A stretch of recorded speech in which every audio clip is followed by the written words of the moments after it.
जय भीम साथियों, आज फिर एक और नई सच्ची घटना के साथ। ये दुख भरी कहानी अगर आज भी आप पे जीवन में घट जाए तो मैं समझता हूँ शायद इससे दुख भरा घटनाक्रम आपके जीवन में और कोई नहीं हो सकता।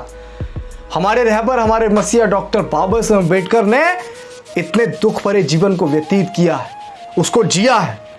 मैं सच्चा घटनाक्रम आज आपके बीच लेकर आया हूं साथियों, जिसको सुनकर आप सोचने पर ये मजबूर हो जाएंगे कि वाकई हमारे रहबर, हमारे मसीहा ने कितने दुख भरे दिन काटे हैं। किसके लिए?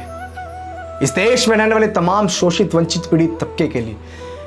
जी हां साथियों, बड़े ध्यान से सुनिएगा जो कहानी मैं आपके बीच लेके आ रहा हूं।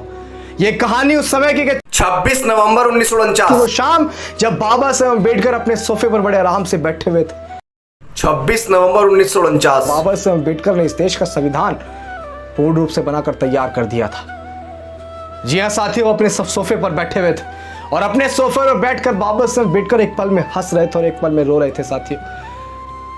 और उसी दौरान उनके साथ शंकर आनंद शास्त्री जी भी बैठे हुए थे। शंकर आनंद शास्त्री जी बाबा साहब की हालत देखकर वो सोचने पर मजबूर हो गए कि आखिर ऐसा क्या हुआ जो बाबा साहब अम्बेडकर एक पल में हंस रहे हैं, एक पल में रो रहे हैं। जब शंकर आनंद शास्त्री जी से नहीं रहा गया तो शास्त्री जी ने पूछा कि बाबा साहब आप ऐसा क्या हुआ कि आप एक पल में हंस रहे हैं और एक पल में रो रहे हैं? तो बाबा साहब ने बताया कि शास्त्री जी, आज मेरा संघर्ष पूरा हो गया। शास्त्री जी, जिसके लिए मैंने संघर्ष किया आज वो मेरा सपना पूरा हो गया। लेकिन इस संघर्ष को, इस सपने को पूरा करते करते मैंने तमाम जो कठिनाइयां महसूस की हैं, मैं उन कठिनाइयों को याद करके रो रहा था। एक समय वो था शास्त्री जी कि मेरा छोटा बेटा राजरत्न।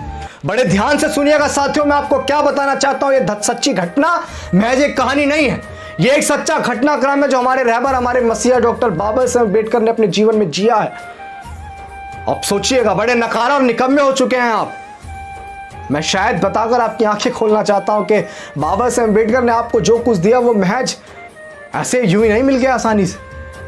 बाबा साहब अम्बेडकर ने बताया कि शास्त्री जी, मेरा छोटा बेटा राजरत्न, जिसने हल्का हल्का बोलना सीखा था, जिसकी घर में किलकारियां गूंजनी शुरू हुई थी, जिसने मुंह से थोड़े बहुत शब्द निकालने शुरू किए थे, एक समय ऐसा आया कि शास्त्री जी उसको बुखार हो गया और मैं उस समय संघर्ष कर रहा था। राजरत्न को लेकर मेरे बहुत सारे सपने थे। मैं उसे इस देश का शासक बनाना चाहता था, मैं उसे इस देश का राजा बनाना चाहता। जो मैंने संघर्ष किया, मैं अपने संघर्ष को, क्योंकि मेरी तो उम्र हो चुकी थी, लेकिन मैं उसको राजरत्न में देखता था। मैं उसको बहुत कामयाब इंसान बनाना चाहता था। लेकिन एक समय आया शास्त्री जी के राजरत्न की बीमारी दिन ब दिन बढ़ती चली गई, उसकी तबीयत दिन ब दिन खराब होती चली गई। शास्त्री जी, मेरे पास पैसे थे, लेकिन मैं इतना निकम्मा था कि मुझे अपनी औलाद पर पैसे लगाने के लिए पैसे नहीं थे। मेरे पास जो पैसे थे वो पैसे महज ये थे कि मैं अपनी पढ़ाई पढ़ सकूं और इस देश में जो शोषित वंचित तबका है उनके लिए कुछ कर सकूं, क्योंकि अगर मैं पढ़ नहीं पाऊंगा तो शोषित वंचित तबके के लिए कुछ कर नहीं पाऊंगा शास्त्री जी। और मेरे छोटे बेटे राजरत्न की बीमारी दिन पर दिन बढ़ती गई और एक समय ऐसा आया कि उसको गले से लगा के रोने के अलावा मेरे पास कुछ भी नहीं था शास्त्री जी। मेरे बेटे की बीमारी दिन ब दिन बढ़ती चली गई और बीमारी इतनी बढ़ती चली गई कि एक समय आया कि मैं उसको अपने गले से लगाकर बैठा हुआ था और उसकी कब मृत्यु हो गई मुझे पता भी नहीं लगा शास्त्री जी।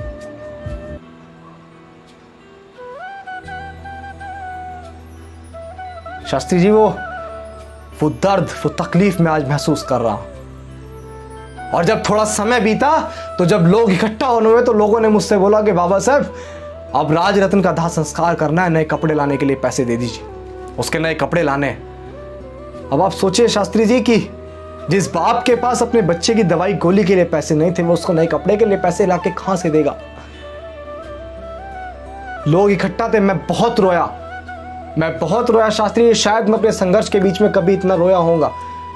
मैं उस दिन बहुत रोया, लेकिन मेरी रमा को यह बात पता थी, मेरी बीवी जिसने मेरे साथ बहुत संघर्ष किया, उसको यह बात पता थी कि मेरे साहब के पास पैसे नहीं। और मेरी रमा ने मेरे पास आके अपनी साड़ी का पल्लू फाड़कर राजरत्न को उड़ाया जब उसका दाह संस्कार किया गया शास्त्री जी। शास्त्री जी, मैं विदेश में पढ़ाई पढ़ रहा था और मेरी रमा लोगों का छूटन मांसती थी, वो गोबर पाती थी, उसके पास अच्छे कपड़े नहीं थे पहनने को, घर में अच्छा खाने को नहीं था, अच्छा बिस्तर सोने को नहीं था शास्त्री जी। लेकिन मैं विदेश में कोलंबिया यूनिवर्सिटी में पढ़ाई पढ़ रहा था। मेरी रमा भी मुझे छोड़कर चली गई। मैं उसको वो कुछ नहीं दे पाया जो मैं उसे देना चाहता था। और राजरत्न की लाश घर में पड़ी हुई थी और मैं उसको लांग कर जब जा रहा था गोलमेज सम्मेलन के लिए, मुझे लोगों ने रोका कि तेरा बेटा राजरत्न घर में मरा पड़ा हुआ है और तू कोट पैंट पहनकर कहां जा रहा है। लेकिन शास्त्री जी, मुझे गोलमेज सम्मेलन के लिए जाना था, तो मैं अपने बेटे की लाश को लांग कर गया और ये कहकर गया कि अगर मैं आज अपने इस बच्चे के लिए रुक जाऊंगा तो शायद आने वाले लाखों करोड़ राजरत्न जो है वो मरे हुए पैदा होंगे मेरे समाज के। लेकिन आज मैं खुश हूं शास्त्री जी कि मेरे राजरत्न का संघर्ष बेकार नहीं गया है। मेरे राजरत्न का संघर्ष व्यतीत बेकार बिल्कुल नहीं गया है, विफल नहीं गया है। क्योंकि आज समाज के आने वाले जितने भी आने वाले समय में बच्चे होंगे मेरे समाज के, वो आने वाले समय में बहुत अच्छा पढ़ लिख कर सूट बूट टाई बेल्ट में घूमेंगे।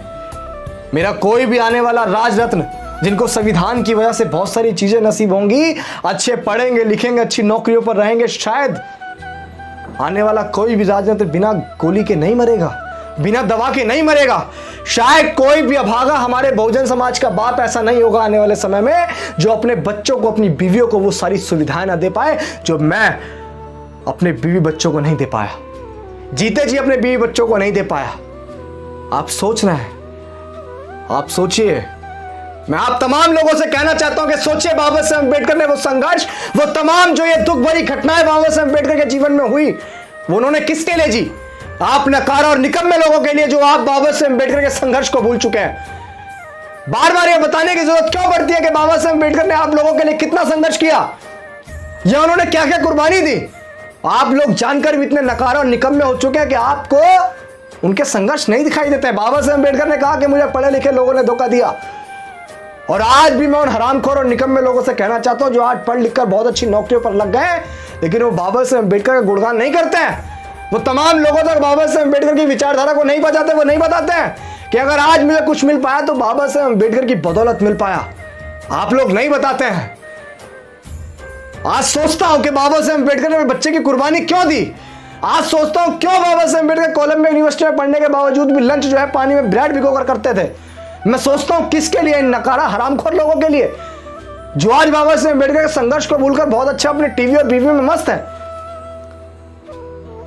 उनके संघर्ष को भूल चुके हैं। क्या उन लोगों के लिए बाबा साहब अम्बेडकर ने संघर्ष किया? क्या उन लोगों के लिए रमा, हमारी मां रमा ने उन लोगों के लिए अपने बच्चे को जो है साड़ी से पल्लू फाड़कर उसको जो है कफन उड़ाया? इन हरामखोर लोगों के लिए